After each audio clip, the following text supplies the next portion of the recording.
Quando eu fui adotado, o primeiro lugar que a gente morou foi aqui no Belvedere. E foi bem intenso, assim. Todas as pessoas traziam pra gente essa coisa do desafio, sabe? E aí, você tem certeza do que você tá trazendo pra sua casa? Coisa corriqueira, assim, era meu irmão ser barrado nos lugares, sabe? E as pessoas seguravam ele e falavam, quem é você? Sai daqui. Até quando um menino preto, de rua, pobre, não pode vir para minha casa e ser o meu filho?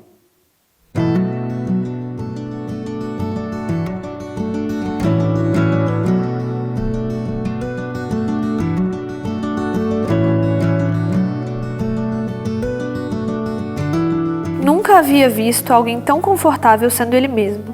Por alguma razão, eu achei difícil tirar os olhos dele. Ele parecia não precisar de regras ou instruções. Nunca havia visto alguém tão livre, e aquilo me deixou fascinada. Nem mesmo adultos pareciam tão independentes quanto aquele menino. Existem manuais para escolher várias coisas, mas ninguém ensina a escolher um irmão.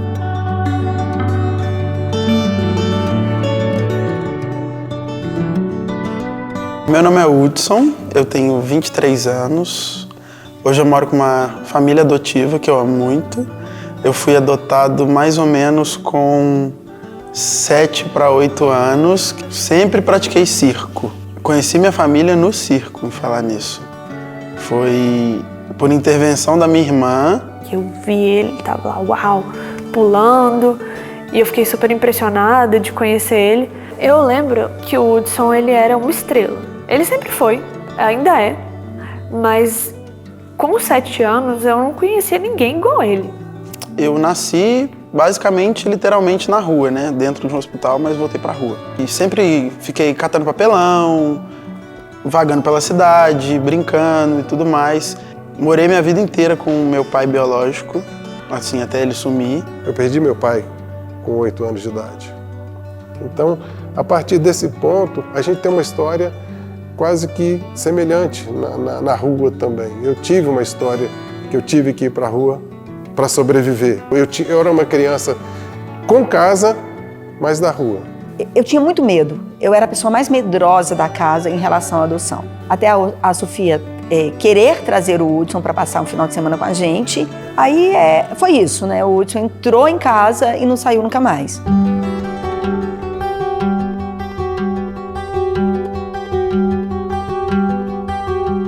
Quando uma pessoa tem um filho, todo mundo fala, nossa, que lindo, você tá grávida, olha que legal. Quando a gente adota uma criança, é muito esquisito que as pessoas querem que essa criança venha com um selo de garantia. Ah, você tem certeza que essa criança vai fazer bem para você? Você tem certeza que ela vai ser grata? Você tem certeza que você não está trazendo um problema para a sua família? Né? Hoje eu olho e penso assim, quem tem certezas quando se lança a alguma história? A um casamento, a uma gravidez? Ninguém tem certezas, mas as pessoas cobravam essas certezas da gente. E isso era muito angustiante. Mas a adoção tardia ela é pouco comum, porque já vem uma criança que as pessoas acham que já vem formada e já vem com todas as suas características, a sua ética, a sua moral, tudo formada, e que a gente não vai conseguir influenciar em nada na vida deles. Isso não é real. Eles pensavam que o Hudson poderia ser um problema na minha casa, mas eles não pensavam que a vida do Hudson era um problema para ele, não tendo um lar, não tendo uma mãe, não tendo um pai, não tendo uma família, não tendo uma cama, não tendo educação, não tendo dignidade. Era como se o Hudson fosse invisível.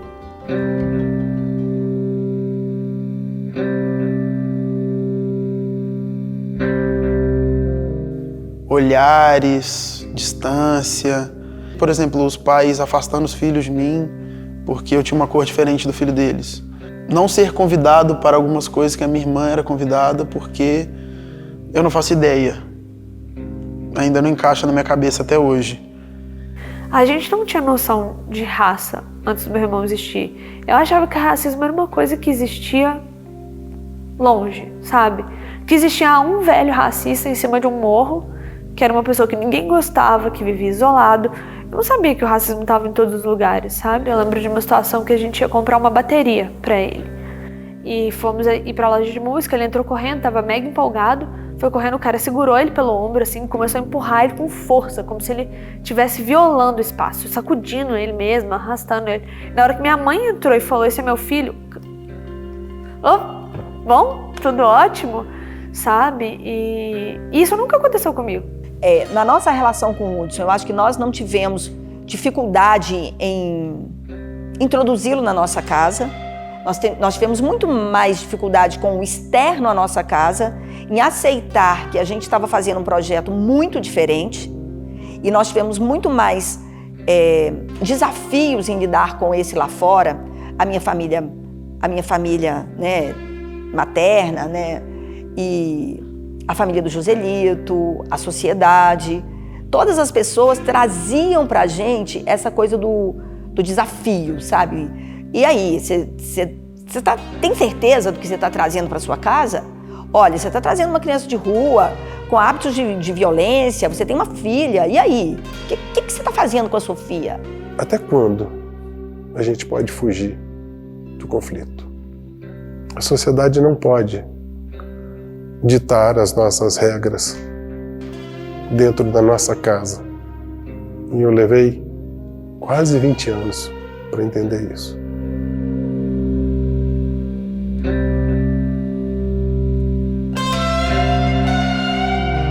O processo de adoção do Hudson durou 4 anos e meio. E a gente viveu muitas histórias. O judiciário não foi nada leve, não é nada delicado nesse processo.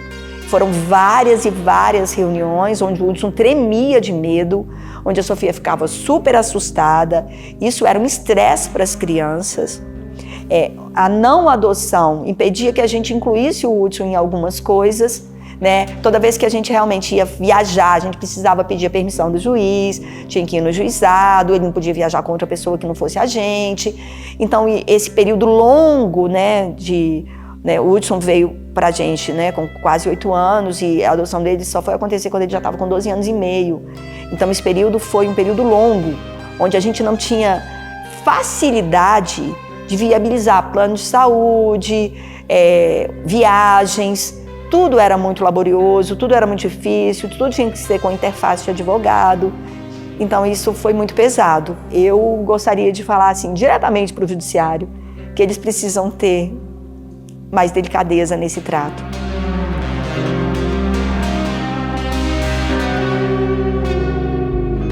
É um processo extremamente moroso, burocrático, e eu chamo isso de um processo de absurdo, porque a gente tem hoje milhares de crianças na rua precisando de uma assistência.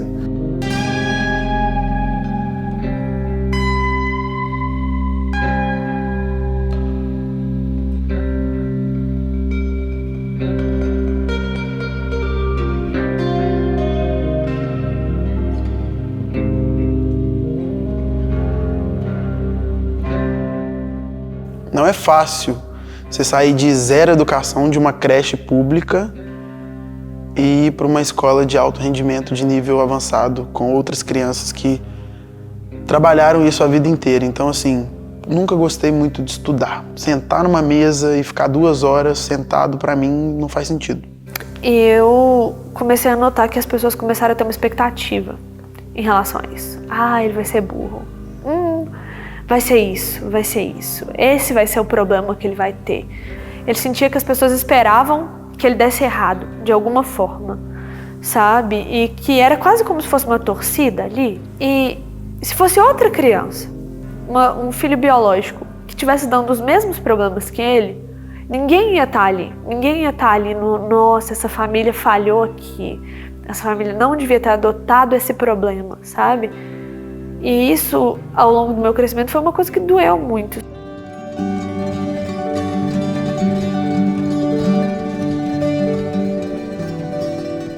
Mudou tudo na minha vida. A primeira marcação assim maior foi eu ter que me afastar do circo. Por causa de escola, buscando outros aprendizados, eu ter que sair de uma coisa que me criou. Nós tiramos o Hudson do circo porque a gente achou que o circo não fosse ser uma coisa boa para ele, porque era uma coisa momentânea e que a gente queria para o Hudson uma coisa muito maior, muito melhor. Eu fiz isso muito mais por medo do que por um entendimento de, peraí, aqui ele é tratado de uma maneira que não me cabe, não nos cabe, porque ele é tratado como uma criança de rua. Eu tô vendo ele ser desrespeitado, mas ele não sente isso como desrespeito, porque ele sente pertencimento aqui. Eu é que não sinto pertencimento do meu filho sendo tratado assim. Eu lembro que no dia que ele saiu do circo, ele falou, ai, que eu tô com dor de cabeça, e começou a chorar por causa de dor de cabeça. E não era dor de cabeça, ele tava muito triste e ele não sabia comunicar isso, né? De que, eu tô triste, eu não quero sair do circo. Foi muito difícil no início, mas aí depois eu acostumei.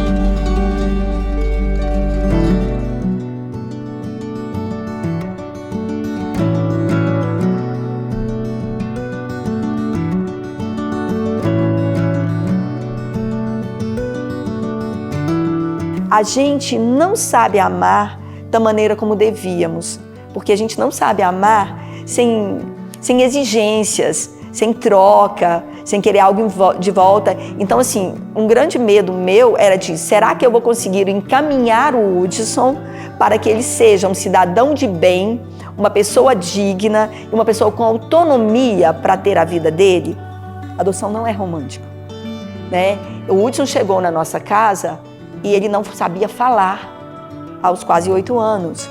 Ele falava bom, não, quero e não quero. E ele se expressava pelo corpo. O Hudson conversava com o corpo. Então ele beijava a gente. O Hudson sempre foi muito forte no que ele quer. Eu não sabia nomear sentimento. Eu sentia e era isso. Então, pra mim, assim, eu tô sentindo um borbulho no meu peito. Isso pra mim tá bom. E o borbulho foi aumentando. Eu vi que lá era o meu lugar também. Tem muitas histórias de adoção que as crianças tentam fugir ou não se encontram e tudo mais. E não foi fácil, mas assim, eu nunca quis fugir. Nunca quis sumir dessa família. Sempre quis me encaixar cada vez mais. Então, assim, se desprender dessas vaidades inerentes à maternidade, inerentes a seres que ainda não conseguem amar com o altruísmo necessário, que exercício. Porque isso para mim foi muito difícil. Olha, o que ele pode oferecer não interessa muito. Interessa o que eu posso oferecer para que ele tenha uma vida melhor. Independente da situação, do momento, de tudo, eu sempre fui muito banhado em afeto, em amor, em carinho, em realização. Sempre fui muito apoiado, então isso foi muito chocante. E a história com o Hudson, ela me prova muito isso, de que o amor é uma relação construída, sabe? E que se você tem disponibilidade para amar, é muito difícil que as coisas deem errado, mesmo que não saiam da maneira como você imaginava.